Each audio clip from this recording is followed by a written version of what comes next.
Convido você, em reverência à palavra do Senhor, a se colocar em pé mais uma vez, e nós leremos o texto da palavra do Senhor, que está em Atos dos Apóstolos, capítulo 11. Nós leremos dos versos 19 ao 30.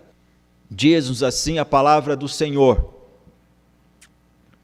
Então, os que foram dispersos por causa da tribulação que sobreveio a Estevão se espalharam até a Fenícia, Chipre e Antioquia, não anunciando a ninguém a palavra, senão somente aos judeus. Alguns deles, porém, que eram de Chipre e de Cirene, e que foram até Antioquia, falavam também aos gregos, anunciando-lhes o evangelho do Senhor Jesus. A mão do Senhor estava com eles, e muitos, crendo, se converteram ao Senhor. A notícia a respeito deles chegou aos ouvidos da igreja que estava em Jerusalém, e enviaram Barnabé até Antioquia. Tendo ele chegado e vendo a graça de Deus, alegrou-se e exortava a todos a que com firmeza de coração permanecessem no Senhor, porque era homem bom, cheio do Espírito Santo e de fé, e muita gente se uniu ao Senhor. E partiu Barnabé para Tarso à procura de Saulo. Tendo-o encontrado, levou-o para Antioquia. E por todo um ano se reuniram naquela igreja e ensinaram numerosa multidão. Em Antioquia foram os discípulos pela primeira vez chamados cristãos. Naqueles dias desceram alguns profetas de Jerusalém para Antioquia, e apresentando-se um deles, chamado Ágabo, dava a entender pelo Espírito que estava para vir grande fome por todo o mundo, a qual sobreveio nos dias de Cláudio. Os discípulos, cada um conforme as suas posses, resolveram enviar socorro aos irmãos que moravam na Judéia, o que eles com efeito fizeram, enviando aos presbíteros por intermédio de Barnabé e de Saulo. Até aqui, que Deus nos abençoe e fale aos nossos corações. A igreja pode se assentar, por gentileza?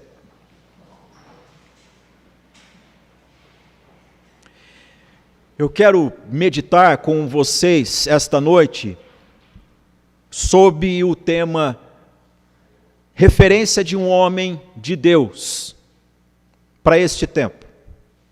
Referência de um homem de Deus para este tempo. Todos nós precisamos de referência. Todos nós precisamos de referenciais. E nós somos pessoas que são influenciadas a vida toda. Mesmo se a pessoa disser, eu não sou influenciado por alguém, essa resposta dela já aponta que alguma influência ela recebeu para dizer isso. Esse texto bíblico que nós acabamos de ler, nos aponta na direção de um homem de Deus que é referência para nós nestes dias que nós estamos vivendo. E nós, quando lemos Atos dos Apóstolos, quando nos tornamos cada vez mais familiares do texto de Atos, nós começamos a nos interessar por algo que é fascinante, que é a geografia bíblica. E quando a gente lê nomes de cidades e localidades, nós nos perguntamos por que Lucas ele é tão detalhista para dizer de onde veio tal pessoa, para onde ela foi, quanto tempo permaneceu ali, coisas desse tipo. Nós acabamos de ler um texto que diz-nos o versículo 19 do capítulo 11, então os que foram dispersos por causa da tribulação que sobreveio a Estevão, se espalharam até a Fenícia, Chipre e Antioquia, não anunciando a ninguém a palavra, senão somente aos judeus. Meus irmãos, que dispersão foi essa? Que dispersão foi essa que a Bíblia está nos apontando aqui? O texto já nos torna claro que foi uma tribulação que sobreveio por causa da vida de um único homem. Estevão era o nome dele. Dentre outros, ele compunha o que era o primeiro núcleo de junta diaconal na igreja primitiva. Quando houve necessidade de assistência às mesas, os apóstolos reunindo a igreja, instruiu a igreja escolheu 7 homens de bom nome, homens crentes, homens cheios do Espírito Santo, dentre eles estava este homem chamado Estevão.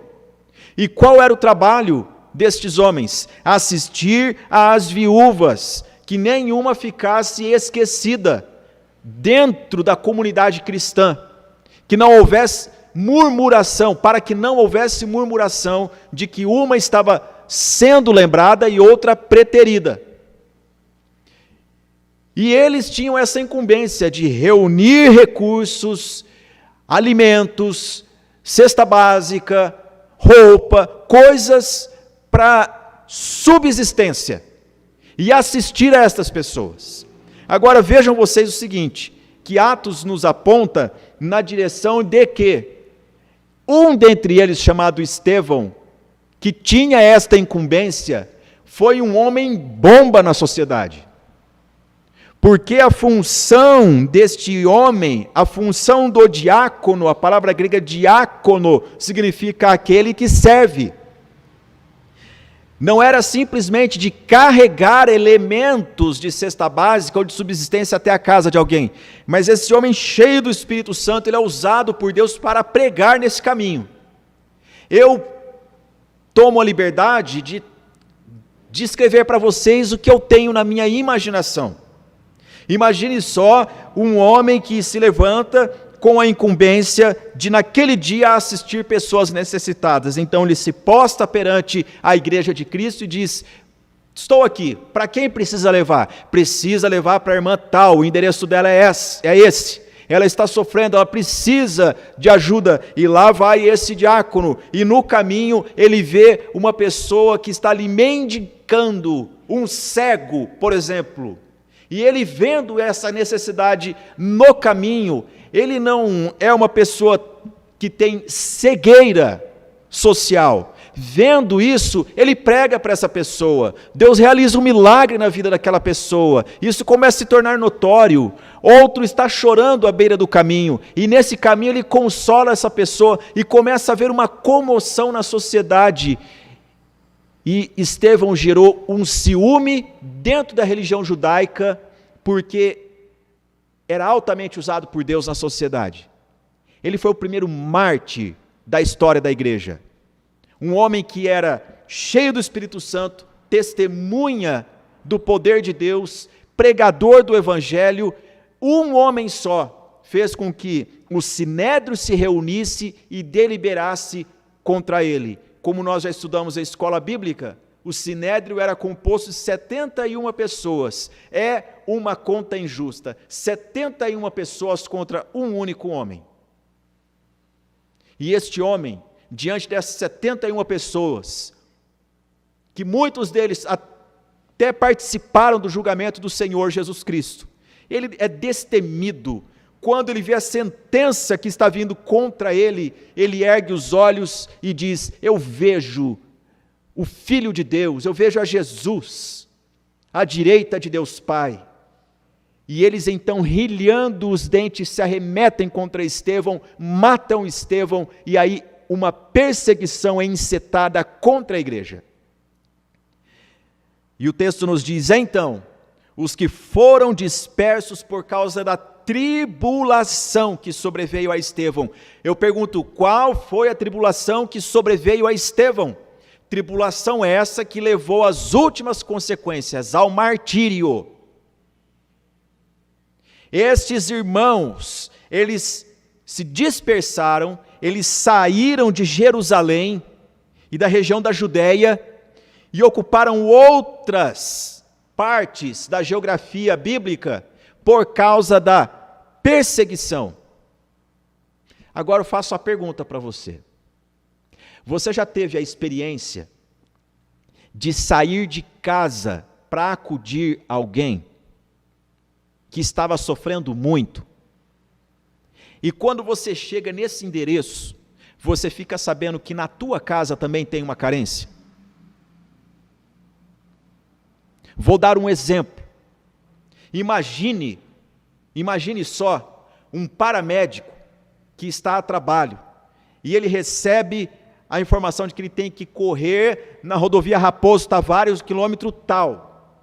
Mas quando ele está lá, lutando para cuidar de uma pessoa que sofreu um acidente, chega uma mensagem para ele no celular dizendo: corre para casa, porque tem gente aqui morrendo. Como que uma pessoa se situa nesses dois polos, nessas duas esferas da urgência humana?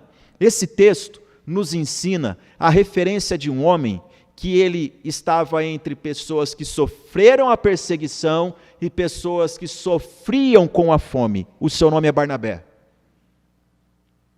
Como está o mundo hoje? Nós vivemos um momento parecido, porque nós temos pessoas que sofrem com uma enfermidade no físico e sofrem na alma. E aí alguém olha para nós e diz: faça alguma coisa. Faça alguma coisa. Nós estamos num mundo em que os sofrimentos eles são múltiplos, tal como é descrito aqui na Bíblia. Como nós vivemos? Meus irmãos, a Bíblia é o nosso manual, a nossa referência para viver nesses dias. Nós não encontramos pessoas que tenham ferramentas na vida tão disponíveis, tal como este homem chamado Barnabé. Observe bem o que o texto bíblico diz: em tempos de perseguição, estas pessoas, elas vão justamente para a região que era o quartel-general naquela geografia da Palestina antiga. A cidade era Antioquia. Ela recebe este nome por causa de Antíoco, um homem de guerra, um homem da política do mundo antigo. E Antioquia era uma cidade, uma das principais daquela região. Os crentes que chegaram em Antioquia, eles se envolvem com a pregação do evangelho aos judeus apenas, não, aos gregos também. E essas pessoas que chegaram em Antioquia, chegaram ali por quê? Por causa da dispersão. Por que eu estou reforçando isso para vocês? Porque, gente, quem sai de casa por causa da dispersão, não sai feliz, não é verdade? Não sai bem, não. A pessoa sai com dor na alma, sai com dor no coração. Não existe pessoa expatriada super feliz no mundo. Essa pessoa pode estar vivendo na melhor cidade, mas ela tem uma saudade da sua casa inexplicável. Ela pode estar vivendo em Mônaco, mas se ela foi banida, se ela saiu da sua casa por causa da perseguição, mesmo nos melhores lugares ela vai dizer: que saudade da minha terra, que saudade da minha família, como será que está a minha família? E meus irmãos, essas coisas que nos tocam a alma, elas também refletem no nosso corpo e nas nossas relações. Então, eu pergunto para vocês, vocês acham que a igreja de Antioquia tinha tudo para dar certo ou para dar errado? Ela tinha de tudo para dar errado, porque uma comunidade formada por pessoas que estavam fugindo de uma perseguição. Gente, quais são os relacionamentos que se formam num ambiente desse? A agressividade, ela vem à tona a qualquer conversa, qualquer lembrança, mas não é isso que a Bíblia diz. A Bíblia nos diz que a igreja de Antioquia, olhe só, a mão do Senhor estava com eles, e muitos crendo, se converteram ao Senhor. A conversão é ao Senhor, a conversão não é à igreja, a conversão é a Deus, gente. É a Deus. E aqui nós aprendemos algo.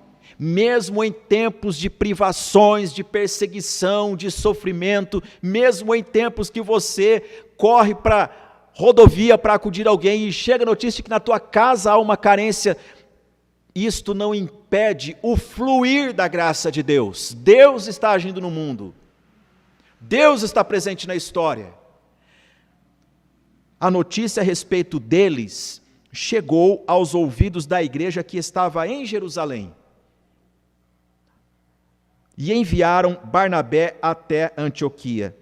Meus irmãos, a obra de Deus, ela flui, independente de épocas e de perigos. A obra de Deus continua.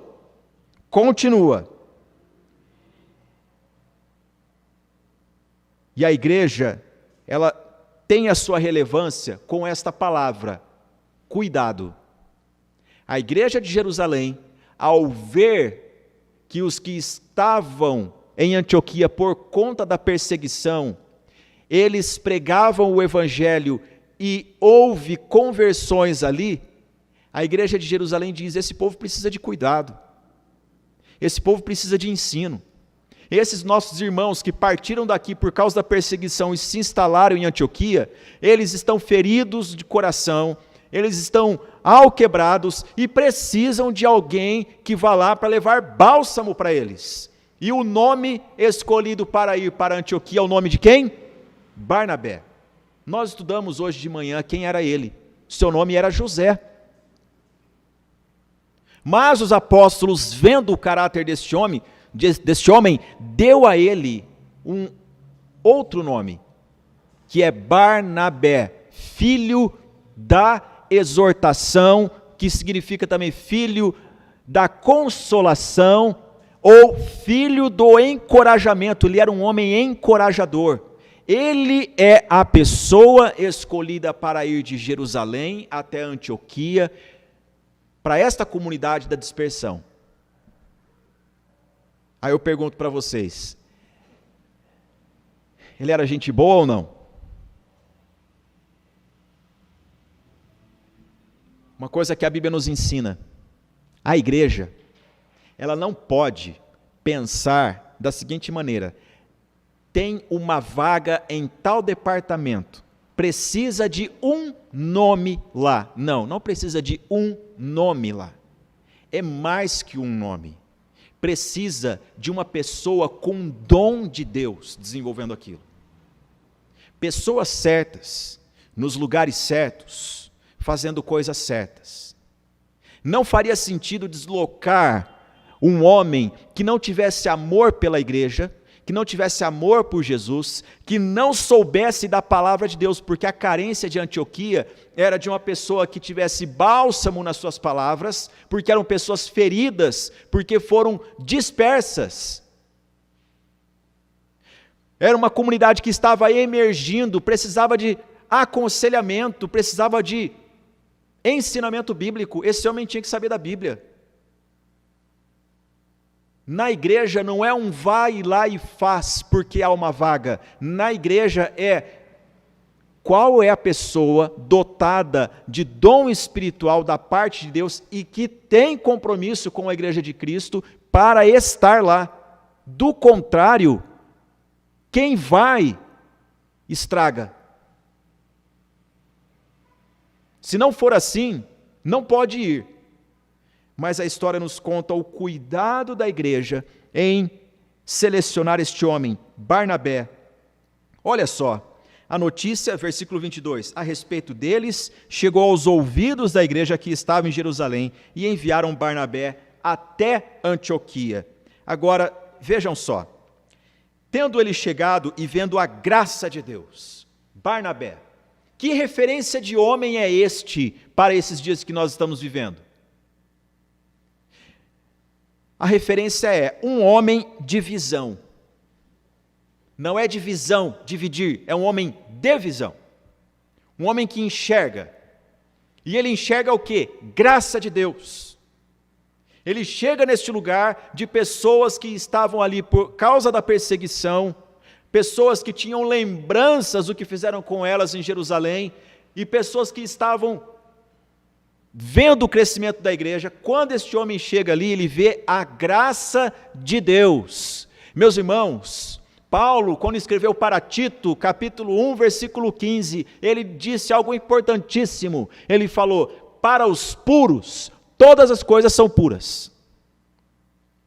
Quem é santificado pela graça de Deus, vê a graça de Deus onde chega. Agora, quem não tem este caráter, quem não foi regenerado pelo Espírito Santo, pode chegar no ambiente mais puro dessa terra e ver oportunidade para pecar. A história nos conta isso, de um homem cujo nome era George Miller.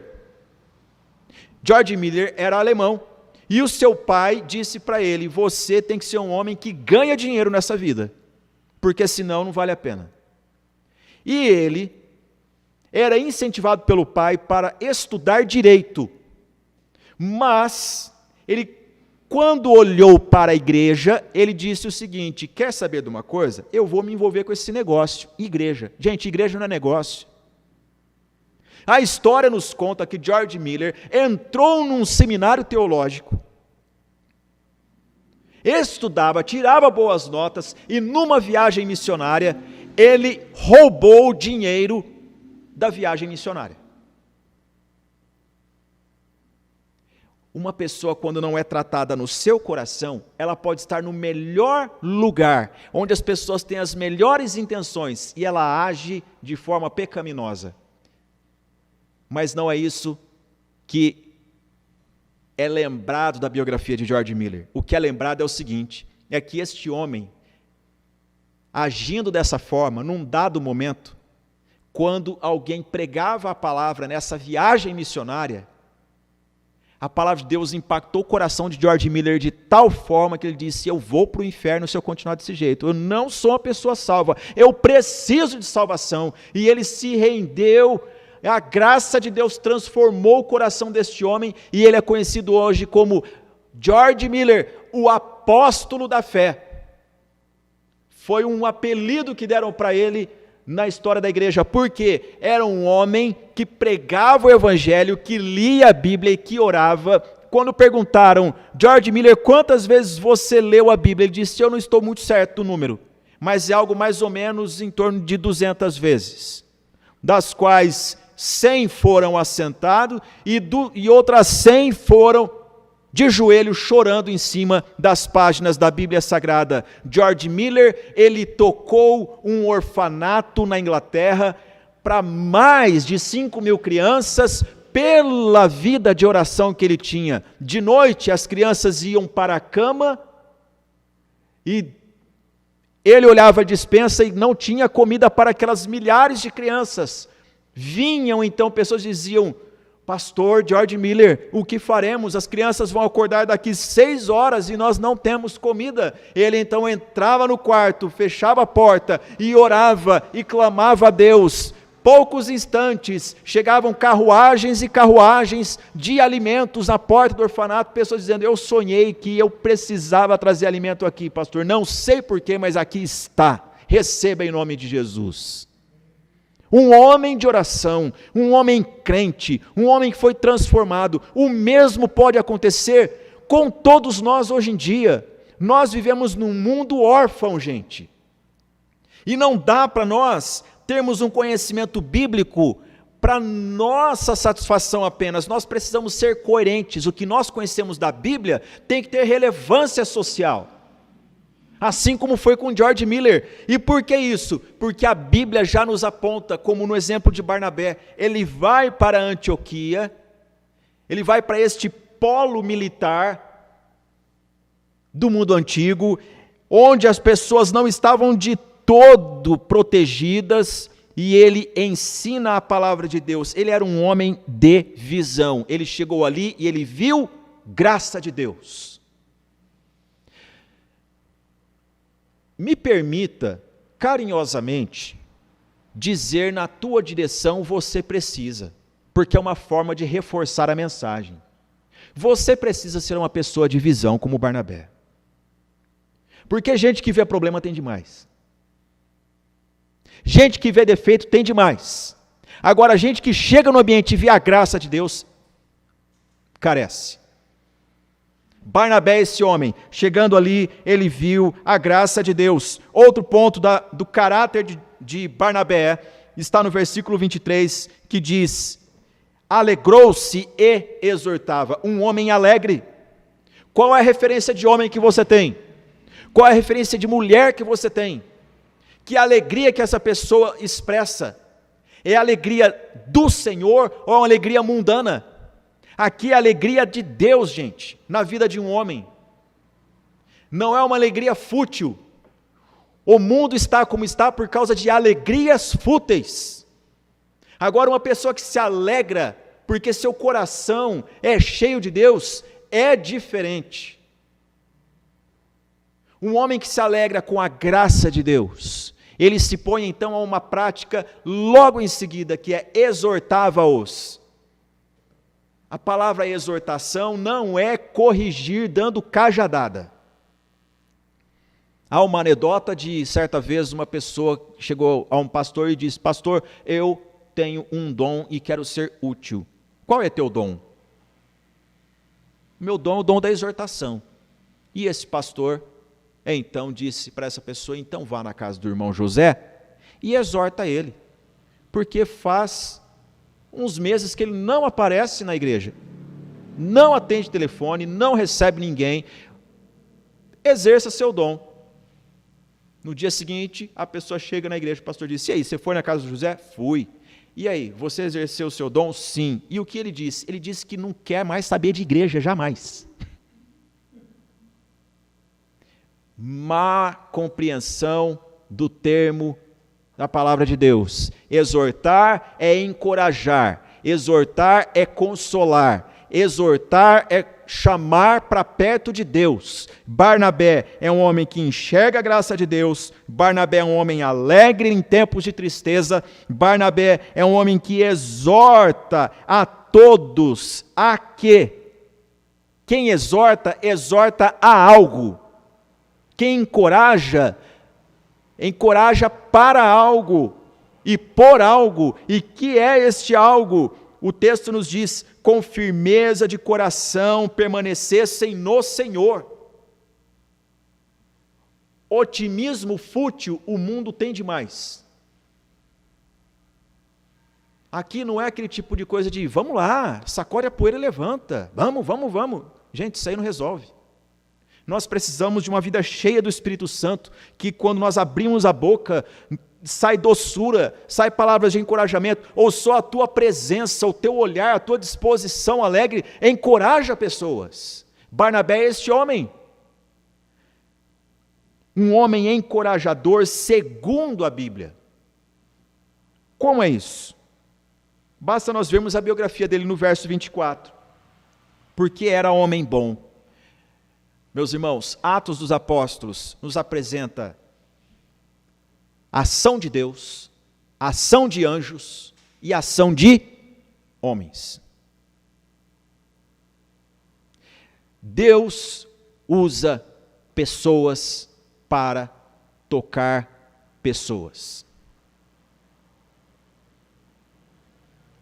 Deus agiu assim no Antigo Testamento, Deus agiu assim no Novo, e nós somos povo do Novo Testamento e devemos ser crentes segundo a palavra. Deus deseja me usar com as minhas singularidades no ambiente onde eu estou. Barnabé era homem, ele não era anjo, ele era homem. Sentia dor, sentia frio, sentia tristeza, mas possuía a alegria do Senhor, era encorajador, era homem bom, homem bom. Gente, não faz sentido qualquer um de nós irmos à frente do espelho e dizer: você é bom. Se a gente ver tal, se nós virmos tal cena, a gente vai internar a pessoa. Pessoa na frente do espelho dizer: como você é bom. Porque uma pessoa boa, ela é reconhecida assim por outrem. Socialmente, nos seus relacionamentos, ali vai uma mulher. joia, coração santificado pela presença de Deus. Ali vai um homem bom. Homens e mulheres bons, é a característica da igreja, a igreja de Cristo. Ele era homem bom, ele era homem cheio do Espírito Santo. Oh, meus irmãos, a palavra cheio do Espírito Santo, ela não é uma palavra de algumas igrejas, ela é palavra bíblica. Pregar que nós devemos ser cheios do Espírito Santo não é um pendor a uma certa teologia de algumas denominações. Não, isso é Bíblia. A palavra de Deus nos diz: enchei-vos do Espírito Santo. Barnabé era homem bom, cheio do Espírito Santo e de fé. Homem crente. Homem crente. E muita gente se uniu ao Senhor, diz-nos a palavra. E neste muita gente se uniu ao Senhor aconteceu em Antioquia, no ambiente onde havia a aglutinação de um monte de gente que fora perseguida em Jerusalém. E neste momento, quando Lucas faz esta declaração, ele se vê dirigido pelo Espírito Santo a falar de algo sobre Barnabé, que faz a gente perguntar: nossa, mas qual foi a distância entre o verso 24 e o 25? Não sabemos, mas isso é relevante demais, porque nessa muita gente que se une ao Senhor, com a presença desse homem em Antioquia, nos diz: e partiu Barnabé para Tarso à procura de Saulo.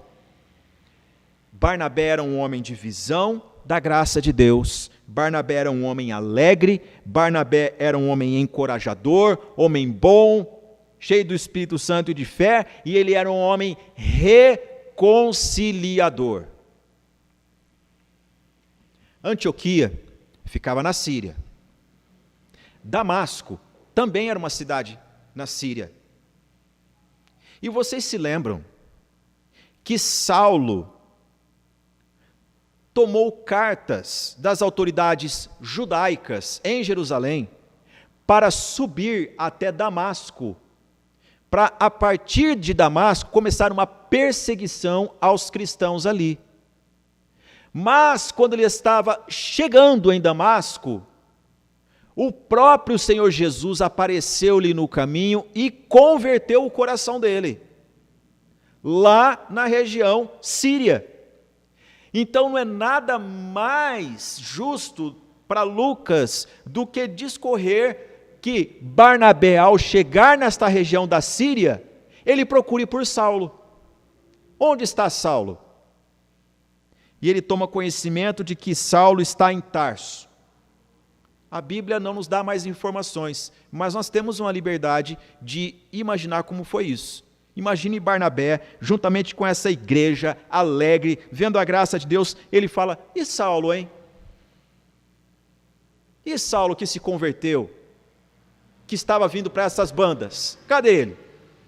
A Bíblia nos ensina na carta aos Gálatas de que Saulo, quando se converteu, depois dele ter sido batizado por Ananias, na região de Damasco, ele então foi para as regiões da Arábia, e lá na Arábia ele permaneceu por quanto tempo? 3 anos. O mesmo tempo que os apóstolos tiveram com Jesus Cristo durante seu ministério terreno, Saulo de Tarso também teve VIP com Jesus no deserto da Arábia. E depois disso, nós deduzimos que após esses 3 anos no deserto da Arábia, ele foi para Tarso, a sua casa, seu local de origem. Mas lá não era o lugar dele. E Barnabé tem discernimento de Deus: eu vou buscar Saulo. Barnabé é um homem reconciliador, porque as pessoas duvidavam da conversão de Saulo. Ele nos persegue, esse homem encetava morte, prisões, sofrimentos contra os discípulos de Jesus, mas Barnabé vai após Saulo, ele vai até Tarso à procura de Saulo, e tendo-o encontrado, levou-o para Antioquia. E que dupla deve ter sido essa, gente?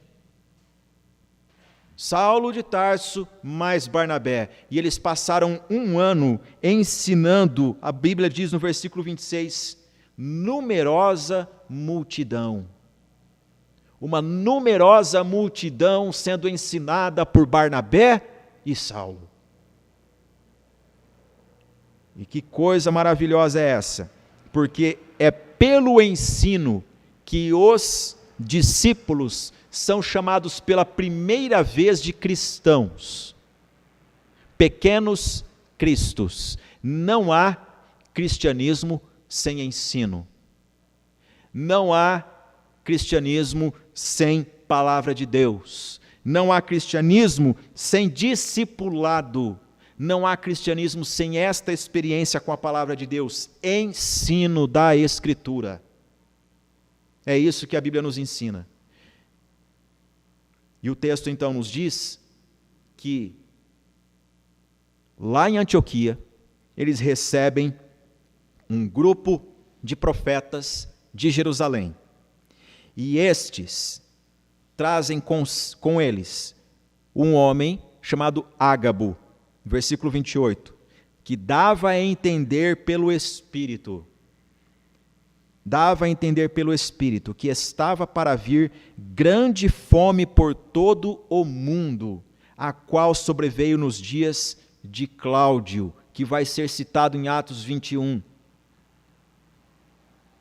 E quando essa igreja de Antioquia, que foi para Antioquia por causa da dispersão, tem esse discernimento de que o mundo vai ser atingido por causa de fome, diz-nos a palavra que os discípulos, cada um conforme as suas posses, resolveram enviar socorro aos irmãos que moravam na Judéia.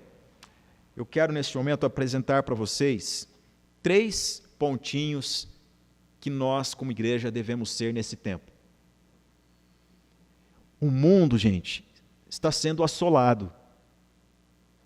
Mas num mundo de sofrimento, nós temos visto cada vez mais pessoas com o ego hiperbólico, infladíssimo, pensando somente em si mesmas.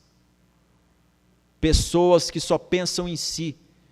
Mas olha só, em tempos de carência, o Espírito Santo levantou uma igreja que sabia discernir os tempos, porque receber um grupo de profetas e entender pelo Espírito de que há uma onda de carência que vai atingir o mundo todo, essa igreja precisa estar afinada com Deus, gente. Afinada com Deus, uma igreja que sabia discernir os tempos por obra do Espírito Santo. Nós não podemos ser pessoas que pensam somente em si mesmas, nós precisamos entender o que está acontecendo no mundo e saber o seguinte: o mundo recebe ondas e ondas de carências, mas Deus usa a sua igreja. Eu e você, nós somos igreja, e Deus deseja nos usar nesse tempo. E tudo isso está no contexto de um homem foi designado para estar ali. Seu nome era Barnabé. Qual é a referência de homem que nós precisamos ter hoje em dia? Barnabé.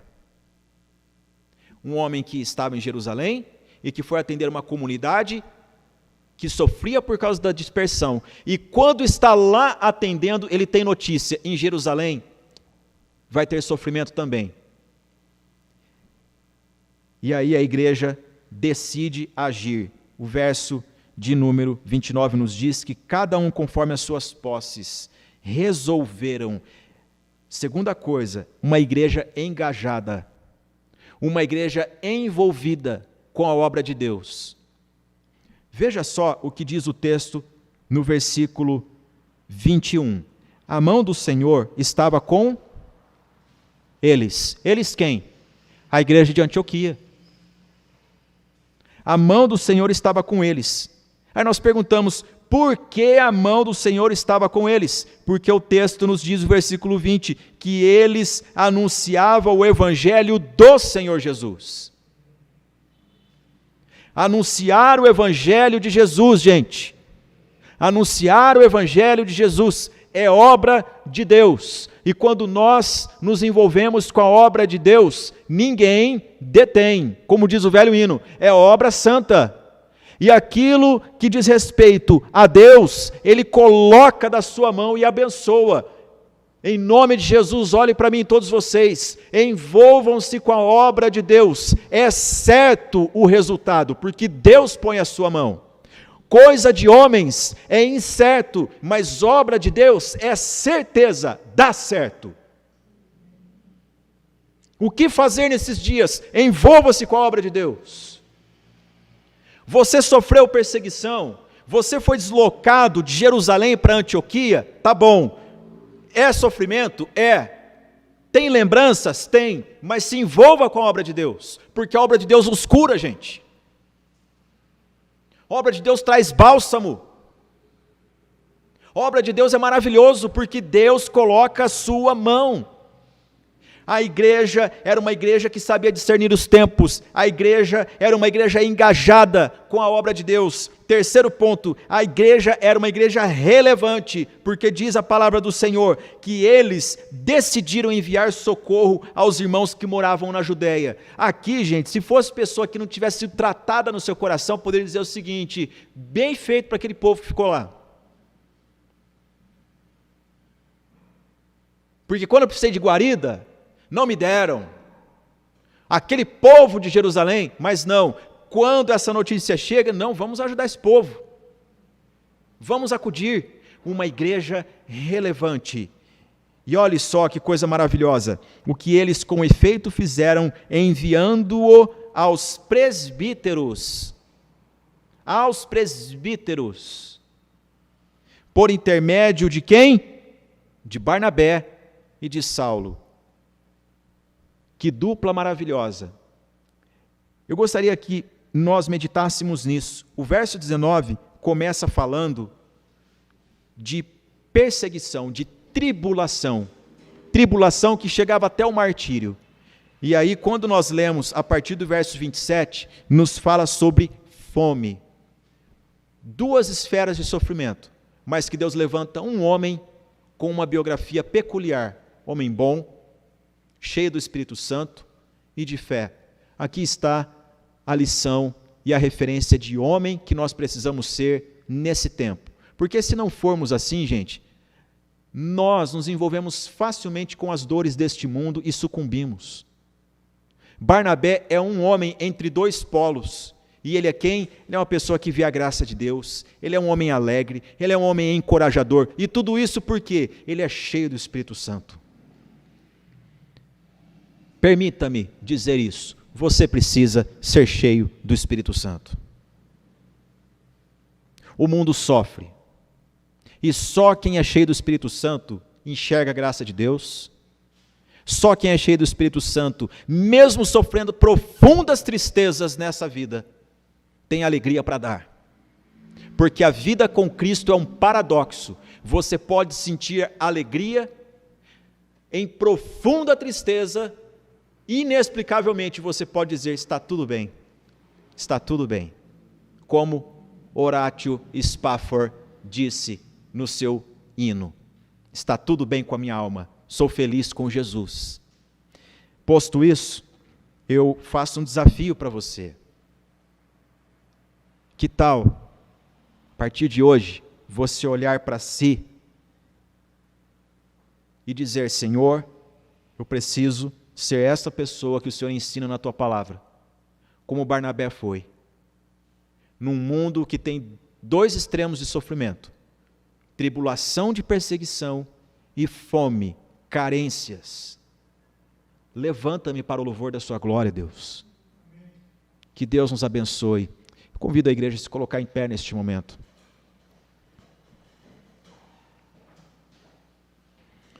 E eu convido você aqui na igreja e você em casa a fechar os olhos e a meditar nisso. O mundo está como está. Muitas pessoas estão ladeira abaixo no desespero, mas nós podemos ser como Barnabé, não? Nós podemos ser pessoas de Deus num mundo sofrível, levantados por Deus nesta geração. Deus deseja usar você onde você está. Deus deseja usar você onde você está. Deus deseja deslocar você da sua casa para acudir outras pessoas. Porque a única coisa que vale a pena, meus irmãos, é nos envolver com a obra de Deus. É a única coisa que nós temos certeza nessa vida de que dá certo. Obra de Deus. Obra de Deus. Convido você a fechar os seus olhos e de coração, proponha-se na presença do Senhor. Senhor, eu quero ser essa pessoa. O mundo dos dois extremos sofre, mas eu preciso ser uma pessoa relevante. Eu preciso ser uma pessoa que inspire. Oremos. Senhor, graças te damos por esta noite, graças te damos por tua palavra, que é viva e eficaz. Num mundo de egoísmos, a tua palavra nos ensina o amor de Deus. Num mundo de sofrimentos, a tua palavra nos ensina que o Senhor é misericordioso. Ele se envolve de coração com a miséria humana. O Senhor não está alheio a tudo o que está acontecendo. Tu estás presente na história, Deus. E neste momento, assim como o Senhor usou esta igreja que se deslocou para Antioquia e numerosa multidão afluiu para ali, o Senhor levantou Barnabé. Senhor, faça o mesmo conosco. Não permita, Deus, que a nossa vida seja contada na lápide de um mármore, ó Deus, apenas com data de início e fim, mas que possamos ser lembrados como pessoas que se envolveram com a obra de Deus, com a única coisa que dá certo na história, obra de Deus. Usa-nos para o louvor da tua glória na nossa família, usa-nos para o louvor da tua glória na sociedade, usa-nos para o louvor da tua glória, Senhor, pregando o evangelho do Senhor Jesus. Esta é a nossa oração, Senhor, em nome de Jesus. Amém.